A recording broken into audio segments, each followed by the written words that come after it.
नमस्कार। आज हम समझेंगे फेरिंग्स के बारे में। तो आइए हम देखते हैं फेरिंग्स होती क्या है, किस तरह से काम करती है और इसकी हमारे शरीर में इंपॉर्टेंस क्या होती है और ये कितने तरह की होती है या हम इसे कितने हिस्सों में बांट सकते हैं। ठीक है, पहले हम बात कर लेते हैं कि हमने फर्स्ट लेक्चर में पढ़ा था एलिमेंट्री कैनाल के बारे में। वहां हमने देखा था कि एलिमेंट्री कैनाल ओरल कैविटी से स्टार्ट होती है। फेरिंग्स ओरल कैविटी के जस्ट बाद लगा होता है, उसके बाद का जो हिस्सा होता है, जो फूड पाइप होती है, उसको बोलते हैं इसोफेगस। तो आज हम पढ़ने वाले हैं फेरिंग्स के बारे में और यहाँ स्ट्रक्चर बना हुआ है इसोफेगस के बारे में। तो मेनली पहले हम पढ़ेंगे फेरिंग्स, उसके बाद हम आएंगे इसोफेगस पे। ठीक है, पहले यहाँ देखते हैं। चाहिए फेरिंग्स, पहले हम बात कर लेते हैं फेरिंग्स का आकार कैसा होता है। फेरिंग्स की अगर आकार की बात करें या उसके शेप की बात करें तो इसका शेप फनल जैसा होता है। फनल यानी कि कीप जैसा या कोई कोन जैसा, जिसमें आप आइसक्रीम खाते हैं, कोन आपने देखा होगा, आइसक्रीम कोन जो होता है उसके जैसा इसका आकार होता है। जिन लोगों को नहीं पता आइसक्रीम कोन के बारे में भी उन लोगों को बता दूं कि जो आप तेल डाले हुए जो कुप्पी होती है उसके आकार का होता है फेरिंग्स। अब बात आती है कि इसका काम क्या होता है।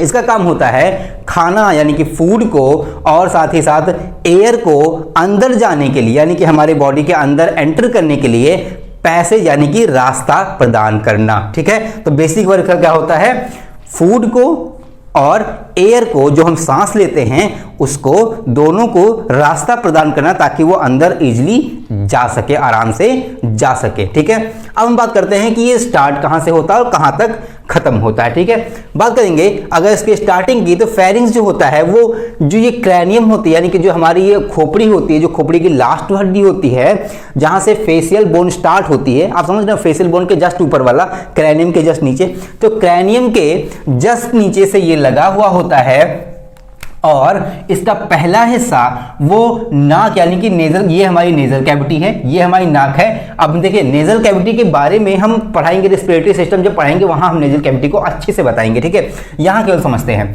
ये हमारी नाक है, यहाँ से जो एयर एंट्री, हम सांस लेते हो तो एयर एंट्री करती है, तो यहाँ एक खाली जगह होती है जिसको बोलते हैं नेजल कैविटी। ठीक है, कैविटी मतलब होती है खाली जगह, कैविटी को हिंदी में बोलते हैं, क्या बोलते हैं, खाली जगह। तो ये होती है नेजल कैविटी।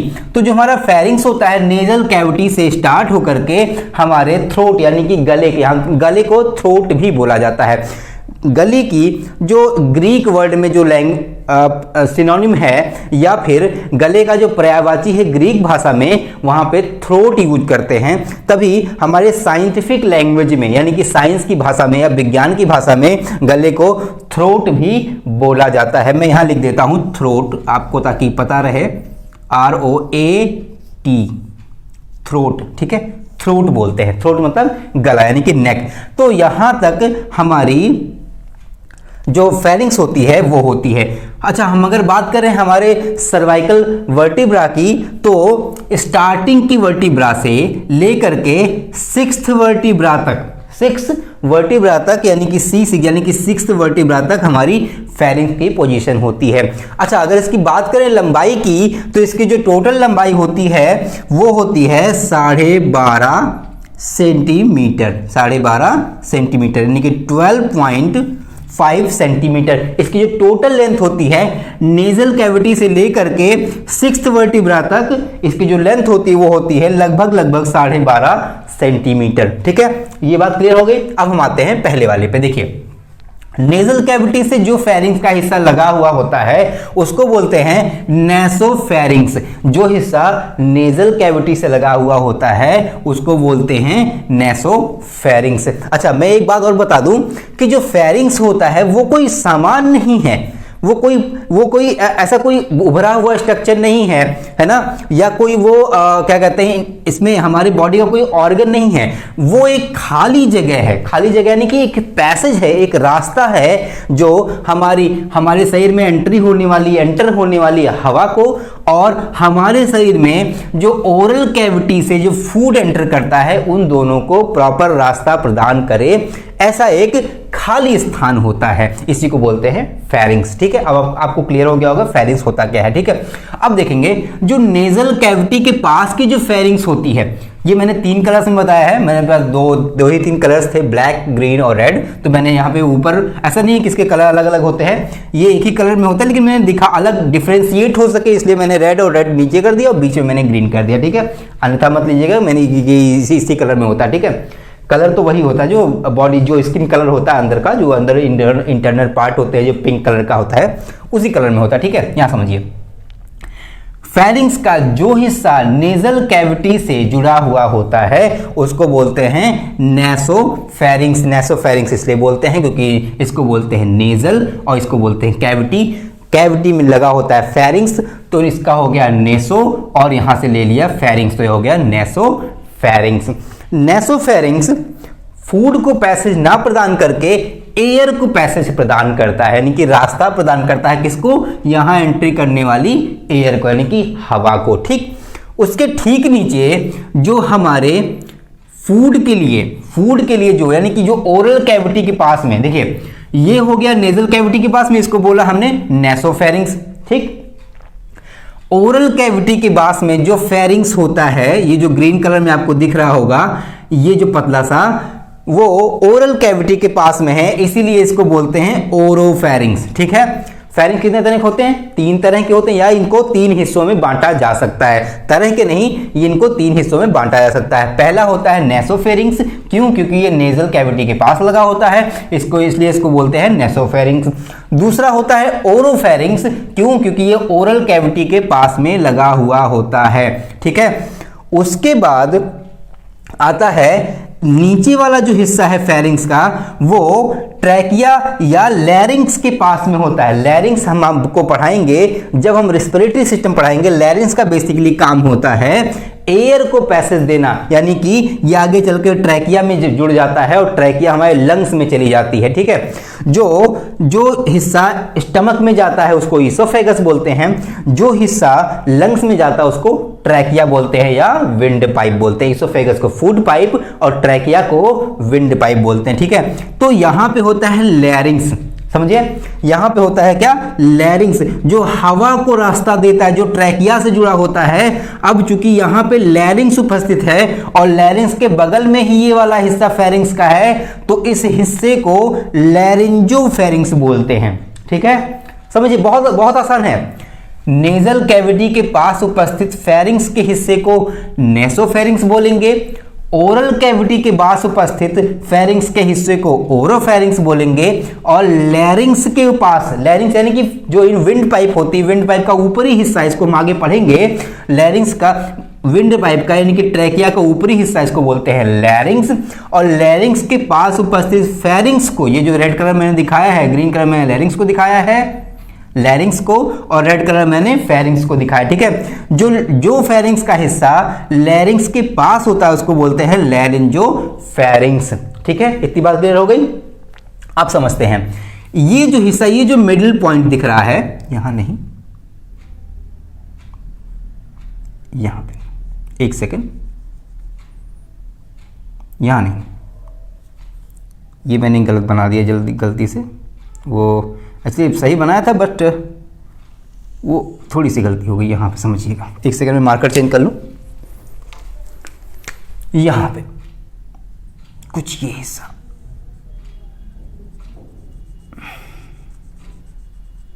ठीक है, ये वाला हिस्सा नहीं, इसको भूल जाइए। ठीक है ना,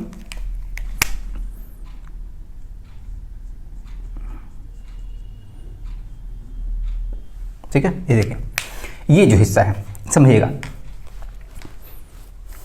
समझिए, ये जो हिस्सा है ऊपर वाला नेसोफेरिंग्स, और ये ओरल कैविटी के पास जो ओरोफेरिंग्स है उसके बीच में जहां पे ये ज्वाइंट हो रहा है, आप देख रहे होंगे यहां पे ओरल कैविटी आके मिल रही है, और यहां ऊपर से नेसोफेरिंग्स यानी कि नेजल कैविटी का भी रास्ता यहां पे खुल रहा है। तो ये हिस्सा जो है, ये वाला हिस्सा यहां पर समझ रहे हैं, ये है पैलेट। पैलेट आपने देखा, इसको तालू बोलते हैं हिंदी में, अगर आप गांव पे जाएंगे या फिर नॉर्मल लैंग्वेज में भी घरों में तालू बोलते, कहते हैं तालू पे हमारा ये ऊपर जो जो ऊपर टंग के ऊपर होता है ना, एक जो सीलिंग जैसी बनी होती है, उसको बोलते हैं तालू, यानी कि हार्ड पैलेट। ये जो हार्ड ऊपर वाला जो हिस्सा हार्ड होता है, आप जब मुंह पूरा खोलेंगे तो आप अंदर देखेंगे कोई चीज लटकी हुई दिखाई देती है ना आपको, मतलब ऊपर वाला जो सरफेस है वो हार्ड है, अंदर आप देखेंगे टंग के एकदम लास्ट में आपको एक उभरी हुई सी चीज दिखाई देगी, उसको बोलते हैं सॉफ्ट पैलेट। वो यही होती है, ध्यान दीजिएगा। ये जो है,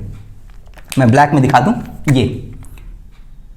ये जो हिस्सा है, ये बेसिकली ये आपको टंग के लास्ट में ये लटका हुआ, ऊपर से लटकी हुई चीज दिखाई देती ना आपको, वो इसी को बोलते हैं सॉफ्ट पैलेट। क्या बोलते हैं? Soft palate. और ये जो ऊपर पहले का हिस्सा, मतलब टंग के जस्ट ऊपर का जो ये हार्ड वाला हिस्सा होता है उसको बोलते हैं हार्ड पैलेट। ठीक है, ये बोन होता है, ये बेसिकली कार्टिलेज सॉफ्ट बोन का बना हुआ होता है, इसलिए इसको सॉफ्ट पैलेट बोलते हैं। और ये रियल बोन का बना होता है, इसलिए उसको बोलते हैं हार्ड पैलेट। ठीक है, ये क्लियर हो गया। अब देखिए, ये जो ओरल कैविटी है, ओरल कैविटी इस जगह पे आके ओपन हो रही है, ये कैविटी, ये पूरी ओरल कैविटी यहां पे आके ओपन हो रही है। नेसोफेरिंक्स यानी कि नेजल कैविटी जो है वो भी यहीं पे आकर के ओपन हो रही है। समझिएगा, ये अगर मैं यहां मिटा दूं तो आप देखेंगे ये खाली एक ऐसा पैसेज है, ये ठीक है, ये जहां पे व्हाइट मैंने मिटा दिया है, ये एक ऐसा पैसेज जहां पे नेजल कैविटी भी आके मिल रही है और ओरल कैविटी भी आकर के मिल रही है। तो ये एक कॉमन पैसेज हो गया। कॉमन पैसेज में जो फेरिंग्स को जोड़ने का ये जो रास्ता है, ये जो रास्ता बेसिकली है, मैं इसको ब्लैक मार्कर यूज करता हूं, जस्ट अ मिनट। ये जो रास्ता है ये एक कॉमन पैसेज है। ठीक है, ये जो मैंने ब्लैक कर दिया, ये क्या है? एक कॉमन पैसेज है। कॉमन पैसेज में एयर और फूड इजीली अंदर जा सके उसके लिए एक पार्ट यहां होता है जिसको बोलते हैं इस्थमस। क्या बोलते हैं? इस्थमस। ये जो हिस्सा है जो एक तरह का कॉमन पैसेज है, वो अभी बताता हूं काम क्या होता है। समझिए, ओरल कैविटी यहां पे आके ओपन हो रही है, नेजल कैविटी यानी कि नोज वाला जो हिस्सा है, जो ये नेजल कैविटी पूरी है, वो भी आकर के यहाँ पे ओपन हो रही है। ये हिस्सा कॉमन हो गया, कॉमन पैसेज हो गया। यहीं पे हमारी नेसोफेरिंक्स और हमारी ओरोफेरिंक्स दोनों आकर के मिल रही हैं आपस में। जिस जगह पे नेसोफेरिंक्स और ओरोफेरिंक्स आपस में मिलते हैं, वो जगह कॉमन होती है किस चीज के लिए? फूड के लिए, यानी कि ओरल कैविटी के लिए और नेजल कैविटी के लिए। उस जगह उस हिस्से को बोलते हैं इस्थमस। क्या बोलते हैं? इस्थमस बोलते हैं। बात क्लियर हो गई? फिर से एक बात समझा, चलिए फिर से समझा। देखिए ध्यान से, एकदम ध्यान दीजिएगा, बहुत अच्छे से। यहां जरा सा आपने कंसंट्रेशन दिखाया, आपको हमेशा के लिए याद हो जाएगा। समझिए, बहुत ही छोटा सा, बहुत ही माइन्यूट सा डिफरेंस है। समझिए, ये हो गई नेसोफेरिंक्स, ये हो गई ओरोफेरिंक्स। मैं इसको ग्रीन कलर दे दूं, एक सेकंड। ये हो गया आपकी ओरोफेरिंक्स, ये जो मैं ग्रीन कर रहा हूं, ठीक है। ये आपकी हो गई ओरोफेरिंक्स, ठीक है।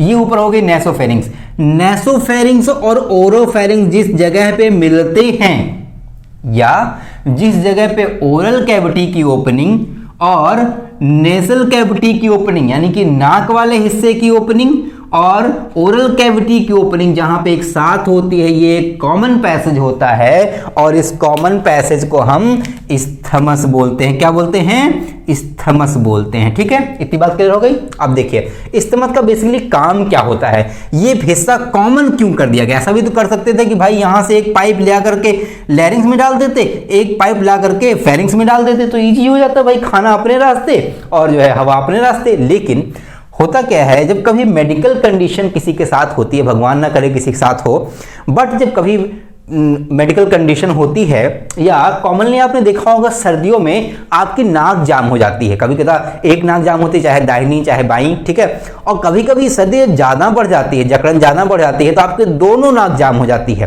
तो आप क्या करते हैं? तो आप मुंह खोल के सांस लेने लगते हैं, ऐसे करने लगते हैं, ठीक है। जब आप मुंह खोल के सांस लेते हैं तो वो हवा मुंह के थ्रू, यानी कि ओरल कैविटी के थ्रू अंदर जा रही होती है। अच्छा, ओरल कैविटी के थ्रू अंदर तो जा रही हो, यहां से तो फूड जाता है, तो रास्ता फूड का है, ठीक है। समझिए, ये रास्ता किसका है? फूड का है, खाना खाने का रास्ता है। अगर ये हिस्सा कॉमन ना होता और ये फूड के ही रास्ता जा करके इसोफेगस से मिल जाता, तो आप जब मुंह से हवा लेते, जब आपकी नाक जाम रहती, या किसी वजह से आपकी नाक ब्लॉक हो जाती है, या कोई मेडिकल कंडीशन और हो जाती है, ठीक है, मैं अनहोनी का नाम नहीं लेता हूं। मान लीजिए हो जाती है किसी के साथ, तो वो सांस कैसे ले पाएगा? वो तो सांस नहीं ले पाएगा फिर। तो उसके लिए नेचर ने एक अच्छा इंतजाम किया है कि इस हिस्से को इसने कॉमन कर दिया, ताकि मान लीजिए नेजल कैविटी किसी वजह से दब जाती है, इसमें चोट लग जाती है, या ये ब्लॉक हो जाती है किसी वजह से, तो आप मुंह खोल के सांस ले सकें। या कभी ऐसी कंडीशन बने नेजल कैविटी की जगह माउथ कैविटी यानी कि आपकी ओरल कैविटी ब्लॉक हो जाए, या आपका मुंह किसी वजह से ना खुल पाए, आपके मुंह में बहुत ज़्यादा किसी के मुंह में ज़्यादा चोट लग जाए और वो सही से मुंह ना खोल पाए, तो क्या करेंगे? तो जब डॉक्टर हॉस्पिटल में एडमिट करते हैं तो जो उसको फूड दिया जाता है, फूड का मतलब जो लिक्विड डाइट दी जाती है, उसके लिए स्ट्रॉ लगाई जाती है, पाइप लगाई जाती है जो नाक के थ्रू बॉडी के अंदर जाती है। अब ऐसी कंडीशन में अगर ये नेजल कैविटी डायरेक्टली जाकर के ट्रैकिया यानी कि लैरिंग्स में मिलती, तो क्या वो पाइप फूड कैविटी में जा सकती थी या फेरिंग्स में जा सकती थी? इसोफेगस में जाती? नहीं जा पाती। इसीलिए एक बहुत अच्छा इंतजाम नेचर ने किया है कि इसको एक कॉमन एरिया बना दिया या कॉमन पैसेज बना दिया इसको, जिसको मैं वाइट कर दूं ताकि क्लियर दिखे आपको।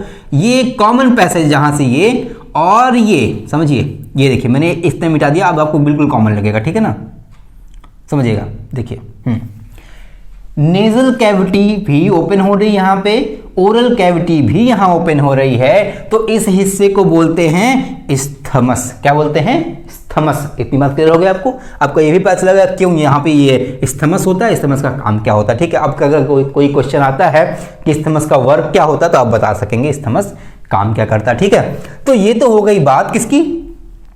नेसोफेरिंग्स और ओरोफेरिंग्स के बीच में जो ये स्पेस होता है, जो ये खाली जगह होती है, जो ये पैसेज होता है, कॉमन पैसेज होता है, उसको क्या बोलते हैं? इस्थमस बोलते हैं, ठीक। अभी यही कॉम्प्लिकेशन खत्म नहीं हुई, अब इसके नीचे और चलेंगे। अब देखिए उसके बाद जब हम ओरोफेरिंग्स के आगे बढ़ते हैं तो हमारे नीचे क्या है? लैरिंजोफेरिंग्स। क्यों? क्योंकि ये लैरिंग्स के बगल में है ये वाली फेरिंग्स, इसलिए इसको बोल देंगे लैरिंजोफेरिंग्स। ओरोफेरिंग्स और लैरिंजोफेरिंग्स जहां पे मिलते हैं उसी ये वाला ग्रीन हिस्सा देखिए, एक सेकेंड, ये देखिए ये ग्रीन हिस्सा है, लेकिन यहाँ पे ये कोई अलग से कोई ब्लॉकेज नहीं है, ये एक अलग से साइड से जो बोन यहाँ पे होती है उसको मैंने दिखाने की कोशिश की है। अगर इसको हम हटा दें, ठीक है, ये समझिए, इसको मैं अगर हटा देता हूं तो ये जो लैरिंग्स है वो यहाँ चली जाएगी। कहाँ चली जाएगी? यहाँ पे, ठीक है, यहाँ पे, ठीक। अब इसी जगह पे फेरिंग्स की ओपनिंग भी है और लैरिंग्स की ओपनिंग भी है, समझिए क्या है? लैरिंग्स की ओपनिंग भी है और फेरिंग्स की ओपनिंग भी है। किसकी ओपनिंग है? लैरिंग्स की ओपनिंग और फेरिंग्स की ओपनिंग भी है, दोनों की ओपनिंग एक साथ हो जाती है। अब क्या यहां प्रॉब्लम यह है कि लैरिंग्स विंड पाइप है, यानी कि इसमें ट्रैकिया लगी, इसमें एयर ही जा सकती है, फूड नहीं जाना चाहिए, क्योंकि अगर फूड जाएगा तो वो सीधे लंग्स में पहुंच जाएगा तो हमें नुकसान करेगा। ये है फूड पाइप, यानी कि ये फेरिंग्स है, इसमें ये फूड के लिए बना हुआ है, ये सीधा सीधा स्टमक में जाता है या स्मॉल इंटेस्टाइन के अंदर चला जाएगा। तो अगर इसमें एयर जाएगी तो भी प्रॉब्लम होगी। तो यहां पे नेचर ने एक इंतजाम किया, इसको मैं बता दूं क्लियरली, समझिएगा। यहां पे ठीक है, ये एक नेचर ने एक कार्टिलेज स्ट्रक्चर जैसा इंतजाम हुआ। देखिए ये एक स्ट्रक्चर है कार्टिलेज स्ट्रक्चर, जैसे आपने देखा होगा डिब्बे होते हैं, डिब्बे के ऊपर एक ढक्कन लगा होता है, फ्लैप वाला ढक्कन। आपने अक्सर देखा होगा डस्टबिन होती है, डस्टबिन के ऊपर एक ऐसे ढक्कन, आप पैर से दबाते हो ढक्कन ऐसे खुल जाता है, ठीक है। जब आप छोड़ते ऐसे बंद हो जाता है, फिर दबाते फिर ऐसे खुल जाता है, फिर छोड़ते फिर बंद हो जाता है। तो सेम ऐसा स्ट्रक्चर इस चीज के लगा होता है। ये जो लैरिंग्स है इसके ऊपर एक ढक्कन जैसी आकृति लगी होती है, समझ रहे हैं? एक ढक्कन जैसा स्ट्रक्चर लगा होता है जो किसी से बना होता है? कार्टिलेज का बना होता है, ध्यान रखिएगा, सॉफ्ट बोन का बना होता है, ठीक है। वो थोड़ा सा मस्कुलर और कार्टिलेज बोन का बना होता है, और वो जिस तरह से डस्टबिन के ऊपर ढक्कन यानी कि लिड का काम करते हैं, जैसे कोई ढक्कन लगा होता है, उसी तरह ये भी एक तरह से ढक्कन का काम करती है। इसको बोलते हैं एपिग्लॉटिस। क्या बोलते हैं? एपिग्लॉटिस, ठीक है। इतनी बात क्लियर हो गई? समझिए, फिर से बताता हूं। देखिए ये जो हिस्सा है, ठीक, ये यहां लैरिंग्स के जस्ट ऊपर लगा होता है, यानी कि अगर इधर फेरिंग्स है और इधर लैरिंग्स है, ठीक है, तो इन दिनों के बीचों बीच लगा होता है। और ये करता क्या है?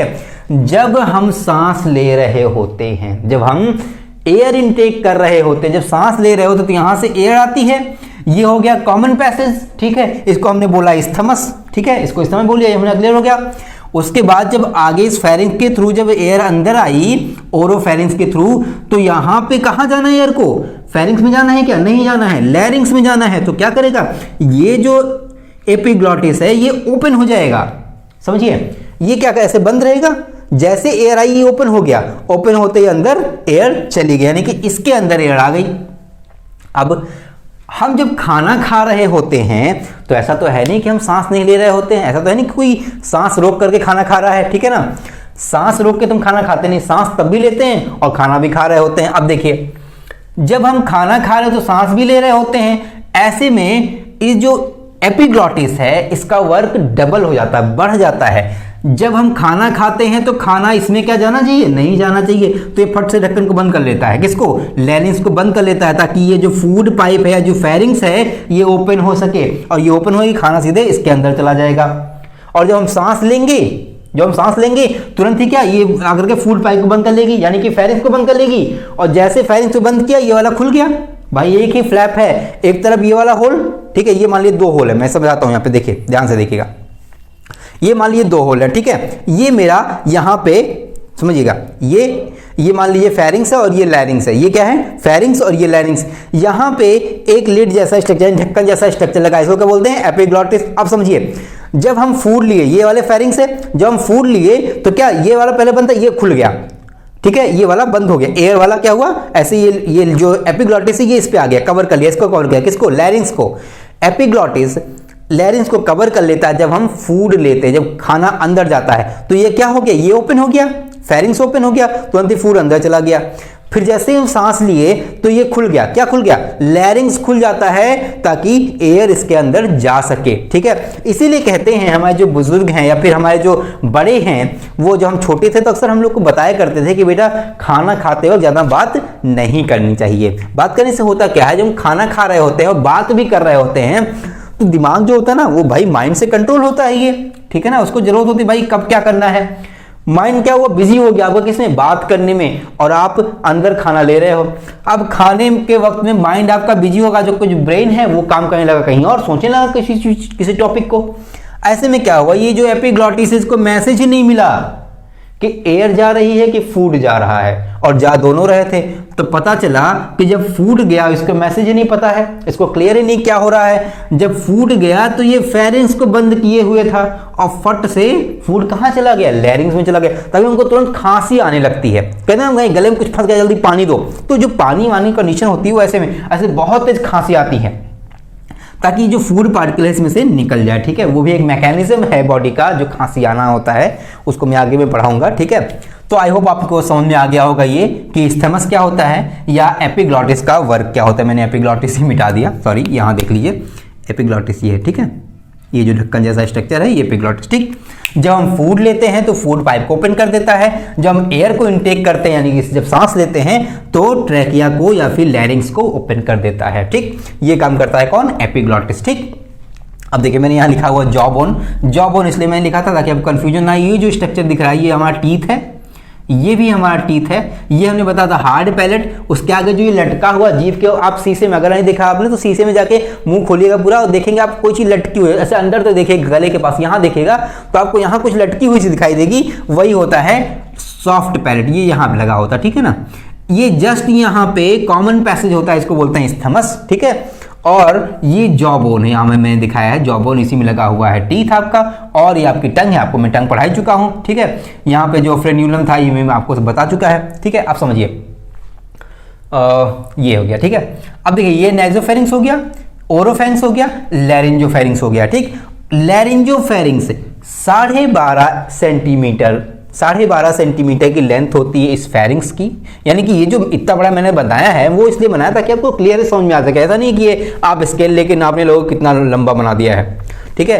ये जो यहां से लेके यहां तक का स्ट्रक्चर होता है वो कितने सेंटीमीटर का होता है, 12.5 सेंटीमीटर, यानी कि 12.5 सेंटीमीटर की इसकी लेंथ होती है। इसमें तीनों हिस्से आते हैं, कौन सा, नेसोफेरिंक्स, ओरोफेरिंक्स और लैरिंजोफेरिंक्स। अगर हम वर्टिब्रा की बात करें, सर्वाइकल वर्टिब्रा की बात करें, तो ये 6 सर्वाइकल वर्टिब्रा तक जाता है, यानी कि यहाँ पे C6 लगा होता है, ठीक है। C6 पे आकर के ये खत्म हो जाता है, ठीक। उसके बाद हमारा इसोफेगस शुरू हो जाता है, ठीक है। इतनी बात आई हो आपको क्लियर हो गई होगी। अब हम चलते हैं, मैं इसे मिटा दूं कि रहने दूं, आइए इस पे देखते हैं, ठीक है। चलिए देखिए, इसको थोड़ा सा रिलेट कर पाएंगे इसलिए नहीं मिटा रहा हूं, है ना। यहां देखते हैं, अब आते हैं, क्योंकि फेरिंग्स हमारा खत्म हो चुका है। अब उसके बाद, क्योंकि देखिए यहाँ पे ये यहाँ तक फेरिंग्स था, उसके बाद से इसोफेगस शुरू हो गया, ये लैरिंग्स है, इसके बाद से हमारा ट्रैकिया शुरू हो जाता है। ट्रैकिया मैं आपको पढ़ाऊंगा जब रेस्पिरेटरी सिस्टम पढ़ाऊंगा, अभी नहीं, अभी समझाने का कोई मतलब नहीं, टॉपिक बड़ा हो जाएगा और टफ हो जाएगा, क्योंकि मैंने अभी आपको कुछ भी नहीं बताया ट्रैकिया के बारे में या फिर रेस्पिरेटरी सिस्टम के बारे में, ठीक। उसको मैं नेक्स्ट वीडियो में, जो आने वाली वीडियोस हैं, क्योंकि भाई हम पूरा का पूरा ऐसा नहीं कोई टॉपिक में छोड़ूंगा, सारी टॉपिक में क्लियर करता चलूंगा, बस स्टेप बाय स्टेप चलेंगे, ठीक है। तो अब आते हैं हम इसोफेगस पे, यहां से स्टार्ट हो जाता है इसोफेगस, यहां तक फेरिंग्स 12.5 सेंटीमीटर का हमारा फेरिंग्स होता है। ऐसा नहीं है कि 12.5 ही होता है, जैसे किसी की साइज थोड़ी ज्यादा हो सकती है तो थोड़ा बहुत 0.5 सेंटीमीटर का ऊपर नीचे हो सकता है, नहीं तो कॉमनली जो है 12.5 सेंटीमीटर का ही होता है। ज़्यादा ऊपर नीचे हो जाएगा तो आप बोल नहीं पाएंगे, नहीं सही से आपका फूड इंटेक नहीं होगा, बहुत सारी कॉम्प्लिकेशन शुरू हो जाएंगे, फिर आपको डॉक्टर के पास जाना पड़ेगा, समस्याएं बहुत सारी हो जाएंगी, ठीक है। तो ये बढ़ता नहीं है, साइज वही रहती है 12.5 सेंटीमीटर, यानी कि 12.5 सेंटीमीटर, ठीक। अब आते हैं इसोफेगस पे, देखिए यहाँ समझिए, उसको एकदम छोड़ दीजिए, यहाँ पर देखिए, ये हमारा है ओरल कैविटी, मैं यहाँ लिख दूँ, ये हमारा है ओरल कैविटी, ठीक है। ये हो गया क्या, ओरल कैविटी। हाँ ये देखिए, जो मैं कह रहा था ऊपर से लटका हुआ जो सॉफ्ट पैलेट होता है, ये वाला जो यहाँ पे ये सॉफ्ट पैलेट मैंने दिखाया था ना, ये वाला सॉफ्ट पैलेट, वो ये है, देखिए ये मैंने यहाँ दिखाने की कोशिश की है। ये जो हिस्सा ऊपर मैंने थोड़ा सा शेडेड किया है, ये है हार्ड पैलेट। ये जब आप मुंह के ऊपर आप देखेंगे यहाँ पर टच करके तो ये हार्ड आपको लगेगा, कभी कभी खाते वक्त कोई ना कोई चीज़ छिलका वगैरह चिपक जाता है यहाँ पे, ठीक है ना। मैं तो एक बार टमाटर का छिलका ऊपर चिपक गया, तो मैंने ऐसे हाथ से निकाला था उसको, तो वो होता है हार्ड पैलेट, ठीक है। हार्ड पैलेट लास्ट में जहाँ पे एंड होता है, जहाँ पे ये फेरिंग्स शुरू होता है, फेरिंग्स के पास में इसको बोलते हैं सॉफ्ट पैलेट, ये लटका हुआ सा पार्ट होता है, ये आप देख सकते हैं अपने गले में, ठीक है। आप शीशे सामने देखेंगे तो ये हो जाएगा। ये टंग है, आपको मैं टंग भी पढ़ा चुका हूँ, ये टीथ है, आपको मैं भी पढ़ा चुका हूँ, ठीक है ना। यहाँ पे जॉब और में टीथ लगे होते हैं, 32 टीथ होते हैं, आपको ये पिछले लेक्चर में पढ़ाया जा चुका है, अगर आपने नहीं देखा तो प्लीज आप उसे देख लें, ठीक है ना। रिक्वेस्ट इसलिए करता हूँ, देखिए आप अगर देखे रहेंगे तो आपके लिए ही क्लियर रहेगा। भाई देखिए, मैं 2 मिनट बात कर लूँ, बस एक मिनट लगेगा, 2 मिनट नहीं, ठीक है। समझिए, मैंने ये जो NCERT बेस्ड जो ये कॉन्सेप्चुअल बायोलॉजी स्टार्ट की है, वो उन स्टूडेंट्स के लिए नहीं है, हालांकि सबके लिए है, ऐसा नहीं है, ये ऐसा नहीं है कि किसी को मैं स्पेशली किसी को मैं दे रहा हूँ, और सबके लिए है, यूट्यूब पे है, सबके लिए है, बट ये उनके लिए ज़्यादा बेनिफिशियल है, क्योंकि जो लोग कॉन्वेंट स्कूल्स में पढ़ रहे हैं, जो लोग इंग्लिश मीडियम में पढ़ रहे हैं, जो लोग बाहर शहरों में पढ़ रहे हैं, उनके पास बहुत सारे टीचर्स हैं, बहुत सारे गाइडलाइंस मिल जाती हैं, बहुत सारे गाइड मिल जाते हैं, बहुत सारे ऐसे ट्यूटर्स मिल जाते हैं जो बहुत अच्छे समझा पाते हैं।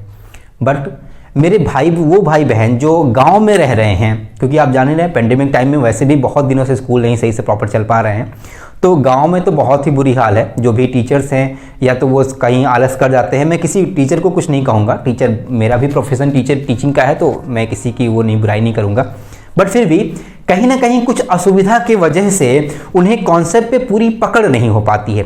हालांकि उनके पास टैलेंट बहुत है, आप सभी के पास बहुत टैलेंट है, जो भी आप मुझे सुन रहे हैं दूर दराज से जहां से भी सुन रहे हैं, आप सभी के पास बहुत टैलेंट है, आप बहुत ज़्यादा टैलेंटेड हैं, ये मेरा मानना है। बट क्या है ना कि टैलेंट तो होना एक अलग बात होती है, बट नॉलेज का जो दायरा होता है, जब वो एरिया होता है, या नॉलेज का जो सपोर्ट होता है, वो सबको मिल पाए, वो आसानी से इतना आसान नहीं है, ठीक है। लेकिन आज का यूट्यूब का टाइम है, आप कहीं ना कहीं आप कोई भी इंतजाम करके आप नेट पैक डलवा करके आप मेरी 1 घंटे के लेक्चर को देख सकते हैं।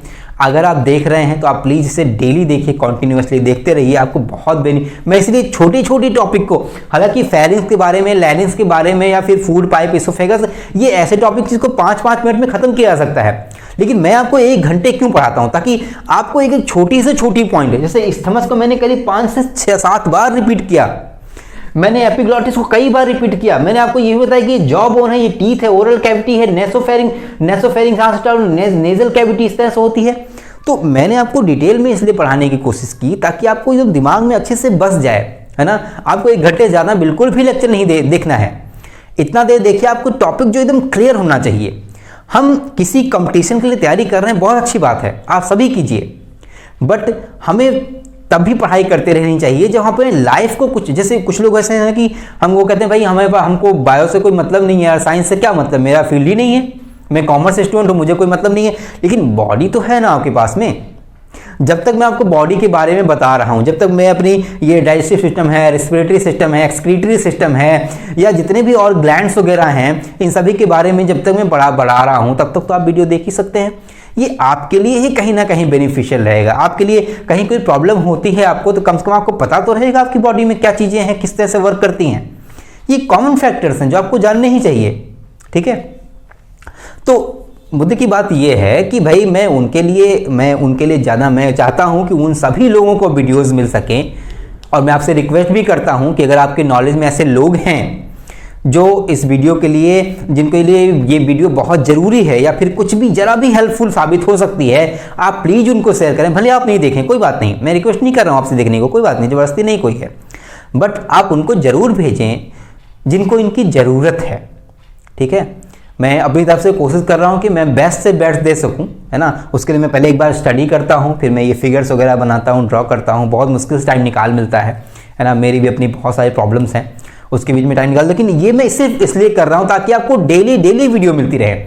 आप देख लीजिएगा, मैं आपके साथ साल भर, पूरे साल खड़ा रहूँगा ऐसे ही, एक के बाद एक जितने भी टॉपिक हैं एनसीईआरटी में। क्योंकि देखिए, बेस हमारा एनसीईआरटी होता है। आप कोई भी एग्जाम देते हैं, कितना भी टफ से टफ एग्जाम देते हैं, कोई बड़ा से बड़ा एग्जाम देते हैं, चाहे आप नीट की प्रिपरेशन कर रहे हो, चाहे वो आरपीएमटी के किसी मेडिकल एग्जाम की प्रिपरेशन कर रहे हो, या किसी कॉलेज का एंट्रेंस दे रहे हो, या जहां पे साइंस, जनरल साइंस भी पूछी जाती है, वहां भी एनसीईआरटी को ही बेस किया जाता है। ये आप जानते हैं, और अगर नहीं जानते हैं तो जान लीजिए, ठीक है। इसलिए मैं एनसीईआरटी के छोटे से छोटे जितने भी टॉपिक्स हैं उन सभी को क्लियर करने का पूरा प्रयास करूंगा, ठीक है। अब आइए यहाँ टॉपिक पे देखते हैं, चलिए देखिए, ये हमारा है ओरल कैविटी। इसके बारे में आपको बता चुका हूं, इसको बोलते हैं क्या, सॉफ्ट पैलेट, ठीक है। ये लटका हुआ होता है, आप कभी देख लीजिएगा।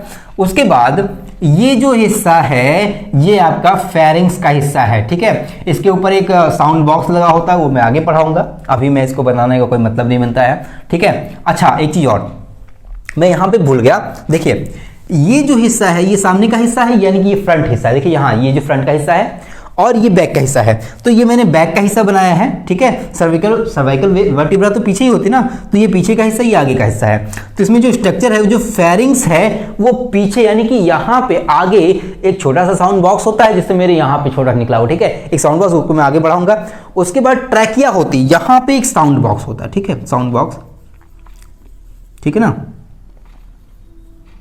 ये। और यहाँ पे मैं ग्लैंड में पढ़ाऊंगा, थायराइड ग्लैंड वगैरह होती है, यहाँ पे थायरॉक्सिन होती है, ठीक है। अब देखिए थायराइड ग्लैंड वगैरह यहाँ पे होती है। उसके बाद यहाँ पे ट्रैकिया होता है, यानी कि आगे ट्रैकिया होता है, उसके पीछे यानी कि बीच में पीछे सर्वाइकल वर्टिब्रा होती है। उसके बाद पीछे से अगर आगे की तरफ आएंगे, या आगे से, चलिए आगे से पीछे की तरफ, आगे से पीछे की तरफ चलेंगे तो पहले ट्रैकिया यानी कि लैरिंग्स आता है, उसके बाद फेरिंग्स आता है, उसके बाद हमारा सर्विकल वर्टिब्रा आता है, ठीक है। इतनी बात क्लियर हो गई। अब यहाँ देखिए, यहां तक ये हो गया हमारा फेरिंग्स। मैं आपको बता चुका हूं 12.5 सेंटीमीटर का ये है, तो 12.5 सेंटीमीटर, ठीक है, 12.5 सेंटीमीटर। उसके बाद का थोड़ा सा स्पेस, यहाँ पे ग्लैंड्स वगैरह होती हैं। उसके बाद यहां देखिए, ये हो गया अपर इसोफेजियल स्फिंक्टर। स्फिंक्टर का मतलब ये हुआ, यहां पे ज्वाइंट होता है, ठीक है। ज्वाइंट यानी कि इसोफेगस, फेरिंग्स और इसोफेगस का जो ज्वाइंट है उसको बोलते हैं अपर इसोफेजियल स्फिंक्टर, ठीक है। जो ज्वाइंट है उसको क्या बोलते हैं, अपर इसोफेजियल स्फिंक्टर बोलते हैं। अब समझिए, यहां पे आ जाता है ये जो हिस्सा है, ये जो अपर इसोफेजियल स्फिंक्टर है वो 15 सेंटीमीटर है, कि अगर ऊपर से हम काउंट करें फेरिंग से तो ये 15 सेंटीमीटर बाद ये मिलता है, मतलब 15 सेंटीमीटर जहां पे होता है वहां पे ये लगा होता है अपर इसोफेजियल स्फिंक्टर। उसके बाद अगले 5 सेंटीमीटर की जो लेंथ होती है इसोफेगस की, अभी मैं आपको बताऊंगा इंटरनल स्ट्रक्चर कैसा दिखता है, पहले समझिए। 15 यानी कि स्फिंक्टर के बाद का जो 5 सेंटीमीटर का स्पेस है उसको बोलते हैं सर्वाइकल इसोफेगस। क्या बोलते हैं, सर्वाइकल या सर्विकल इसोफेगस, ठीक है। स्फिंक्टर यानी कि अपर एसोफेजियल स्फिंक्टर के बाद अगले 5 सेंटीमीटर की जो लेंथ होती है, ध्यान सुनिएगा, अपर एसोफेजियल स्फिंक्टर के बाद, यानी कि ये 15 सेंटीमीटर पे है, ध्यान रखिए 15 सेंटीमीटर, ऊपर से अगर काउंट करेंगे तो 15 सेंटीमीटर पे है, उसके बाद 15 सेंटीमीटर के बाद से अगले 5 सेंटीमीटर की जो लेंथ है, समझिए अभी मैं बताता हूं कितनी लंबी होती है इसोफेगस।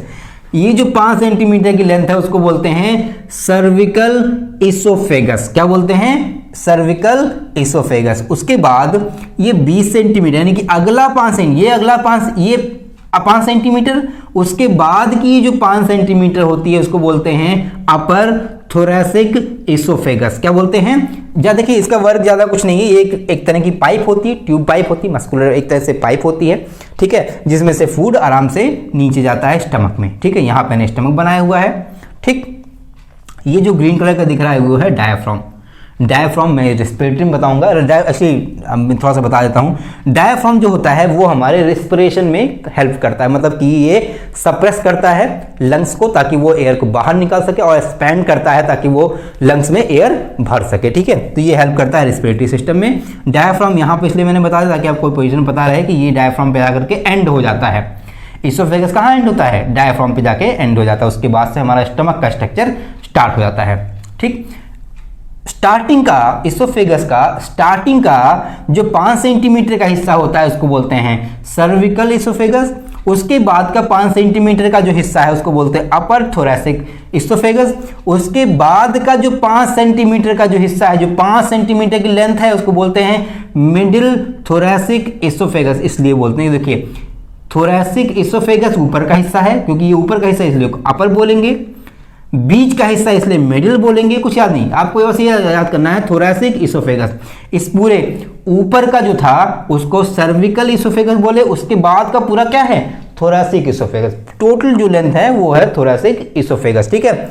उसमें से जो ऊपर का 5 सेंटीमीटर वो उसको अपर थोरैसिक इसोफेगस बोल दिए, बीच का जो हिस्सा मिल रहा है उसको मिडिल थोरैसिक इसोफेगस बोल दिए, और इसके बाद लास्ट का जो हिस्सा वो थोड़ा लंबा होता है, थोड़ी इसकी लेंथ ज्यादा होती है। ये सब 5-5 सेंटीमीटर के थे, ये है 30 और ये 40 यानी कि 10 सेंटीमीटर की जो ये लेंथ है इसको बोलते हैं लोअर थोरैसिक इसोफेगस, ठीक है। क्लियर हो गया? आप समझ लीजिए। अब देखिए इसोफेगस की लेंथ कितनी होती है? 15 से चले हम 40 तक, कितना हो गया? फिर 40 में से अगर 15 को माइनस करेंगे कितना आएगा? 25 आएगा। तो यानी कि 25 सेंटीमीटर। मैं थोड़ा सा झुक के लिख रहा हूं, थोड़ा तिरछा हो गया होगा, ठीक है, मैं को सही कर देता हूं। चलिए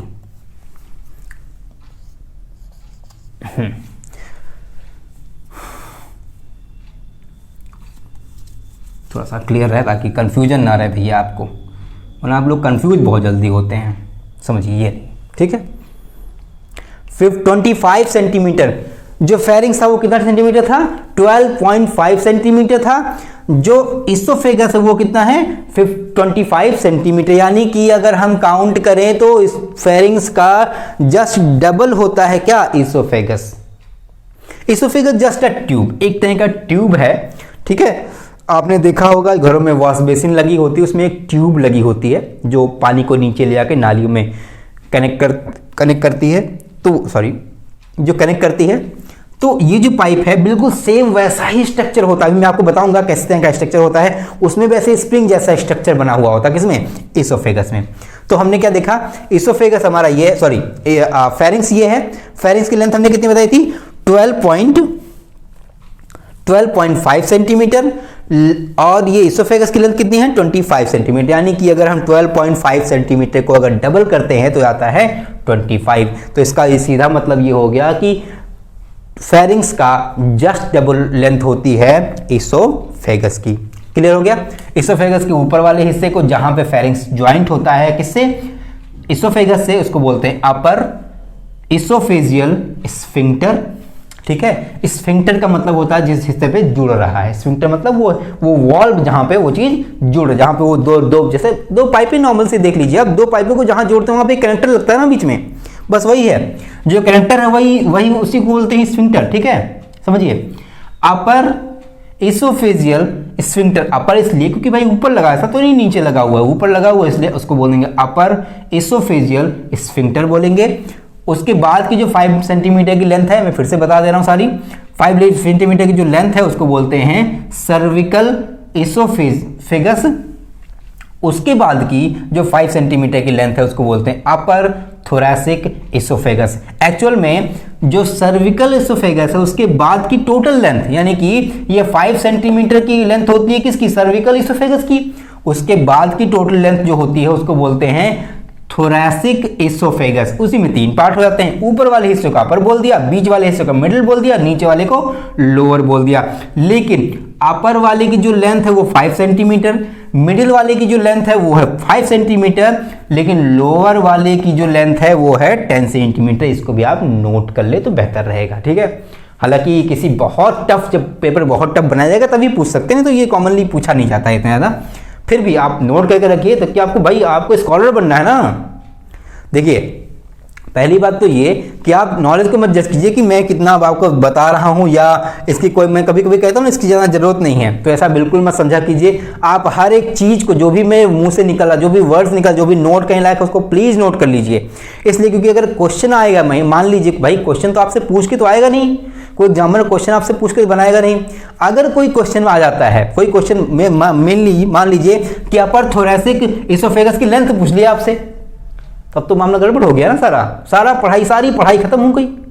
तो इसलिए इसको भी आप नोट डाउन कर लें कि जो सर्विकल इसोफेगस की जो लेंथ होती है वो 5 से, ऐसे बना करके नोट कर ले, सिंपल आसान है। 15 यहाँ लिख दें, 20 लिख दें, 25 लिख दें, 30 और 30 के बाद 40 लिख दें, ठीक है, ऐसे भी क्लियर हो जाएगा। सबके नाम ऐसे लिख लें, बीच में जैसे मैंने लिखा है सर्विकल इसोफेगस लिख दिया है, अपर इसोफेजल स्फिंक्टर हो गया, यहाँ पे जो जॉइंट होता है, जो ये कनेक्टर होता है उसको बोलते हैं अपर इसोफेजल स्फिंक्टर बोलते हैं। उसके बाद सर्विकल इसोफेगस बोलते हैं जो 5 सेंटीमीटर का होता है, अपर थोरैसिक इसोफेगस 5 सेंटीमीटर का होता है, मिडिल थोरैसिक इसोफेगस ये होता है 5 सेंटीमीटर का। उसके बाद जो लोअर थोरैसिक इसोफेगस है वो होता है 10 सेंटीमीटर का।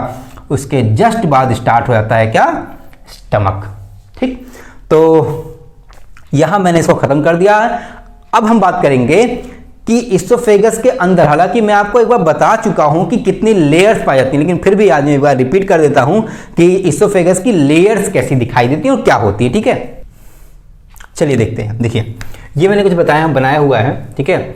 जब हम आगे पढ़ेंगे क्या कहते हैं इसोफेगस में, जब लेयर्स की बात करेंगे तो लेयर्स इसकी 4 तरह की लेयर्स होती हैं, 4 प्रकार की। मैंने एलिमेंट्री कैनाल में भी आपको बताया है, मैंने वहाँ पर डिटेल में बताया था, है ना। मैंने 8 सेगमेंट में बांट के बताया था, यहाँ मैं 4 सेगमेंट में बता रहा हूँ, क्योंकि बेसिकली ये 4 सेगमेंट ही हैं जहाँ से क्वेश्चन पूछे जाते हैं, और ये सारी मर्ज होकर के 4 सेगमेंट ही बचते हैं, ठीक है। ये आपको दिख रहा होगा क्लियरली, आप एक बार अच्छे से देख लें, और चाहें तो इसका फिगर बना लें, इसको नोट डाउन कर सकते हैं आप, है ना। ये हेल्प करेगा आपको काफ़ी, ठीक है। चलिए सुनिए, ये जो बाहर की लेयर है, जो ये बाहर की जो मैंने गोल गोल का स्ट्रक्चर बनाया हुआ, इसको बोलते हैं सिरोसा। क्या बोलते हैं इसको, सिरोसा बोलते हैं। सिरोसा एक तरह की मेसोथीलियम, मैं यहां पे लिख दूं मेसोथीलियम,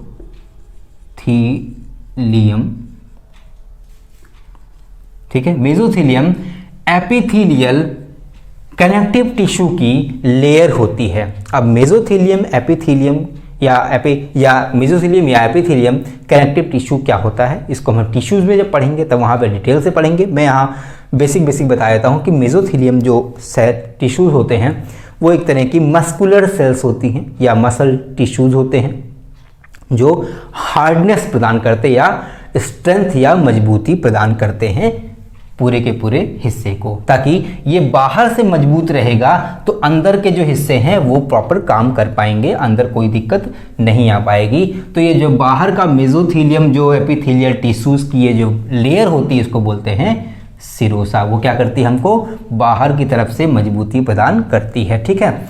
उसके बाद जो सेकेंड लेयर है, ये जो अंदर की जो सेकेंड लेयर है, जो इनर लेयर है, उसको बोलते हैं मस्कुलैरिस प्रोपिया। क्या बोलते हैं, मस्कुलैरिस प्रोपिया बोलते हैं। वो ये एक तरह की लॉन्गिट्यूडनल, मैं यहां लिख देता हूं लॉन्गिट्यूडिनल, एक second, longitudinal muscle fibre tissues की बनी हुई होती है, जो सिरोसा की कंपैरिजन में थोड़ी सी कम मजबूत होती है या उतनी ज़्यादा रिजिड नहीं होती है।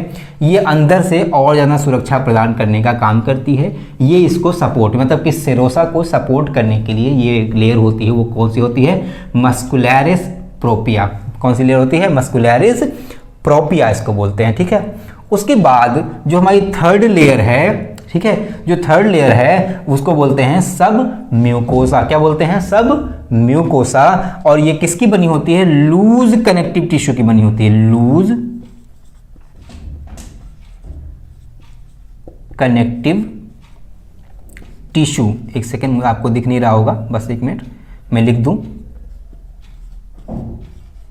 ठीक है। ये देखिए, तो ये किसकी बनी होती है? लूज कनेक्टिव टिश्यूज की बनी होती है। ये लूज कनेक्टिव टिश्यूज क्या करते हैं? टिश्यूज के बारे में हम टिश्यूज में पढ़ाएंगे। यहां समझिए, लूज कनेक्टिव टिश्यू बेसिकली ये थोड़ा सा रास्ता, एक तरह से एक पैसेज प्रदान करते हैं ताकि और भी चीजें अंदर एंटर कर सकें या उनको जगह मिल पाए, ठीक।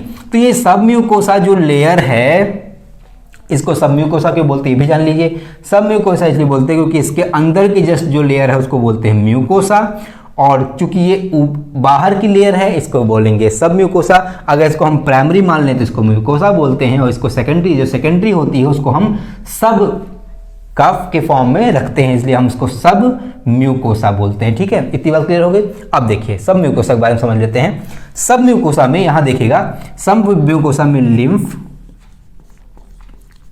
मैं आगे भी पढ़ाता रहूंगा। हालांकि अब मैं सोचता हूं कि आगे जितनी वीडियोज आएंगी, अगर एक दो वीडियो में और जरूरत पड़े मैं लेयर बताऊंगा, नहीं तो आपको सारी लेयर्स, क्योंकि मैं बता चुका हूं एलिमेंट्री कैनाल के जितने भी ऑर्गन्स हैं सब में यही लेयर पाई जाती हैं बेसिकली, ठीक।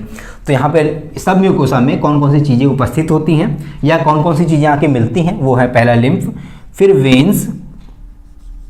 वेन्स, नर्व टिश्यूज मिलती हैं इसमें, और साथ ही साथ जो भी ग्लैंड्स वगैरह होते हैं। हालांकि यहाँ तो कोई ग्लैंड नहीं होते क्योंकि इसोफेगस में कोई ग्लैंड नहीं होती, तो यहाँ पे कोई ग्लैंड नहीं लगेगी। अगर ग्लैंड होती, वो आगे के लेक्चर्स में बताऊंगा कि ग्लैंड्स भी कहाँ पे इसी में सिचुएटेड होती हैं और किस तरह से काम करती हैं, और किस तरह से उसके जो जूसेज जो सिक्रीट होते हैं या जो गैसेस सिक्रीट होते हैं या जो एसिड सिक्रीट होते हैं वो किस तरह से बाहर निकलते हैं, वो मैं आगे के लेक्चर में पढ़ाऊंगा। जब हम बात करेंगे स्टमक के बारे में तो वहां मैं आपको बता दूंगा, ठीक है। यहाँ कोई ग्लैंड नहीं होती इसोफेगस में, एक तरह की पाइप होती है, फूड पाइप। तो यहाँ पे सिर्फ ये बेसिक कुछ चीज़ें हैं, जैसे कि लिम्फ यहाँ पे आते हैं। लिम्फ मैं आपको बताऊंगा जब कनेक्टिव टिश्यूज पढ़ाऊंगा, जब मैं ब्लड वगैरह पढ़ाऊंगा, है ना। तो उसके बाद वेन्स जो ब्लड को सप्लाई करती हैं, यहाँ तक वेन्स ब्लड को लेके आती हैं। साथ ही साथ नर्व टिश्यूज भी यहाँ पे होते हैं, या नर्व फाइबर यहाँ पे लगा होता है, या नर्व सेल्स लगी होती हैं, ताकि वो हमारे ब्रेन को मैसेज दे पाएँ कि यहाँ पे कोई प्रॉब्लम तो नहीं है, या यहाँ की सुरक्षा के लिए। आपको पता है नर्व जो होती है वो मैसेजर का काम करती है, मैसेज को आदान प्रदान करती हैं ब्रेन से ऑर्गन तक। तो यहाँ पे नर्व सेल्स या नर्व टिश्यूज, सब म्यूकोसा बात कर रहा हूँ, सब म्यूकोसा वाली लेयर में, सॉरी सब, मेरा ज़रा गला सूख रहा है ना इसलिए थोड़ा सा हो रहा है, ठीक है, समझिए। सब म्यूकोसा वाली लेयर में लिम्फ, नर्व्स और वेन्स और नर्व्स, ये सारी चीज़ें कहाँ पे आके जुड़ती हैं? मान लीजिए अगर ये वेन है या ये लिम्फ है या ये नर्व है, तो ये सारी सब म्यूकोसा में जाकर के जुड़ जाती हैं, ठीक। अंदर का जो हिस्सा है या अंदर का की जो लेयर है उसको बोलते हैं म्यूकोसा। म्यूकोसा बेसिकली क्या सिक्रीट करती है? म्यूकस सिक्रीट करती है। क्या सिक्रीट करती है? म्यूकस सिक्रीट करने का काम करती है म्यूकोसा। अब ये म्यूकस क्या होता है? म्यूकस मैंने पहले भी बताया है और अभी बता रहा हूँ कि जो म्यूकस होता है वो एक तरह का चिकना पदार्थ होता है, चिकना मटेरियल होता है जो चीज़ों को चिपकने नहीं देता इसकी सरफेस पे, ठीक है, इसकी सरफेस पे चिपकने नहीं देता है। तो वो जो म्यूकस होता है वो एक तरह से वैसलीन या फिर जो ऑयल है उस तरह से काम करता है, जैसे हम लोग ग्रीसिंग करते हैं ना, ताकि चीज़ें चिपकने ना पाए, फिसलती हुई आगे चल जाए, फ्रिक्शन उसका कम हो जाए, ठीक है। तो इसमें म्यूकस सिक्रीट होता है, इसलिए इसका नाम होता है म्यूकोसा। अब म्यूकोसा की बाहर की लाइन जो लेयर होती है उसको सब म्यूकोसा बोलते हैं, मैं बता चुका हूँ, ठीक है। अब ये जो म्यूकोसा है उसी में ये कुछ हेयर्स लाइक स्ट्रक्चर होते हैं। ऐसे हेयर्स लाइक मतलब कि ये पतले पतले बहुत सॉफ्ट से स्ट्रक्चर होते हैं, जिसको बोलते हैं विली बोलते हैं। इसको क्या बोलते हैं? विली बोलते हैं, ठीक है। उसको क्या बोलते हैं? विली बोलते हैं, जो यहाँ पे निकले हुए मैंने जो ये उभाड़ बताया है, ये विली होते हैं। वो बेसिकली क्या करते हैं, ताकि अगर ये पूरी तरह चिकना हो जाएगा तो बहुत तेज़ी से जो भी फूड मटेरियल हम खाएंगे तो बहुत तेज़ी से नीचे आ जाएगा। और दूसरे ऐसा भी हो सकता है कि म्यूकस अगर प्रॉपर तरीके से क्रिएट ना हो पाया या किसी वजह से कम पड़ गया तो ये आकर के इसकी जो लेयर है उसको नुकसान पहुंचाएंगे, या इसमें फ्रिक्शन रगड़ लगेगी तो ये भी इसको भी हार्म पहुंचा सकते हैं। क्यों? क्योंकि म्यूकस की जो लेयर होती है वो बहुत ही सॉफ्ट होती है, सॉफ्ट टिश्यू से की बनी होती है। अब जाहिर है सब म्यूकोसा जो होती है वो लूज कनेक्टिव टिश्यू की बनी है। उसके बाद की म्यूकोसा लेयर होती है, सबसे अंदर की होती है, ये बहुत ही सॉफ्ट होती है, बहुत यहाँ सेंसिटिव होती है।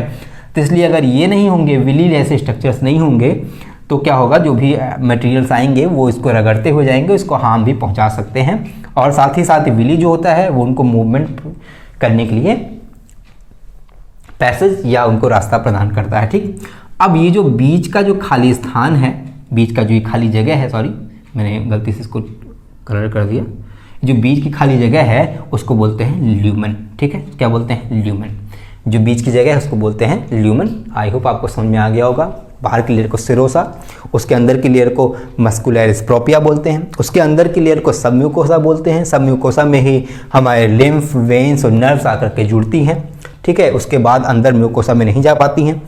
सबसे अंदर की जो लेयर होती है उसको बोलते हैं म्यूकोसा। म्यूकोसा में म्यूकस सीक्रेट होता है, जो चिकना पदार्थ होता है, जो हेल्प करता है चीज़ों को खिसकने देने में और ताकि वो सरफेस पे ना चिपके, उसके लिए वो हेल्प करता है। ठीक, उसमें जो ऐसे फिंगर लाइक स्ट्रक्चर या हेयर्स जैसे स्ट्रक्चर्स होते हैं बहुत ज़्यादा महीन, उसको बोलते हैं विली। और जो किनारे जो अंदर का जो होल होता है, जो पैसेज है, स्पेस, उसको बोलते हैं ल्यूमेन। तो आई होप आपको ये समझ में आ गया होगा। आज की टॉपिक क्लियर हो गई होगी आपको, और मुझे लगता है कि आज का टॉपिक आपने काफ़ी एंजॉय किया होगा। तो मिलते हैं अगली वीडियो में, है ना। कल हम पढ़ाएंगे स्टमक के बारे में, उसके आगे मैं बताता रहूँगा। और अगर आपको वीडियो अच्छी लगी है तो प्लीज़ लाइक करें। मैं काफ़ी मेहनत करने लगती है वीडियो बनाने में, काफ़ी चीज़ें, और मैंने कोशिश की है कि एनसीईआरटी बेस्ड पूरी तरह पढ़ाऊँ। आपको लग भी रहा होगा मैं पूरी तरह से एनसीईआरटी पे ही चल रहा हूँ। आप एक एक पेज खोल के देख सकते हैं, मैंने कोई भी चीज़ नहीं छोड़ी है। अगर कोई चीज़ छूट गई है तो प्लीज़ उसे आप कमेंट करके ज़रूर बताएं कि ये चीज़ मुझसे छूट गई है, मैं उसे कवर करने की कोशिश करूँगा, पूरी कोशिश करूँगा। ठीक है, और बाकी आप क्वेश्चंस भी इसके लगाते रहें जितने भी कंपटीशन में पूछे गए हैं। आई होप मैंने जितना भी पढ़ाया है आज आपको फेरिंग्स से और इसोफेगस से, उससे रिलेटेड जो भी कंपटीशन में क्वेश्चंस आए हैं सारे सॉल्व हो जाएंगे। नहीं अगर कोई होते हैं तो आप उसे प्लीज़ कमेंट बॉक्स में लिखें, मैं उसे कोशिश करूंगा कि एक्सप्लेन करूं। और किसी भी लेक्चर के बीच में अगर आपने कमेंट किया, हालांकि 2-3 लेक्चर बाद अगर करेंगे तो प्रॉब्लम होगी, अभी अगर करते हैं रिसेंटली तो मैं उसे कंप्लीट करने की पूरी कोशिश करूँगा। तो मिलते हैं फिर अगली वीडियो में, तब तक के लिए जय हिंद, थैंक यू।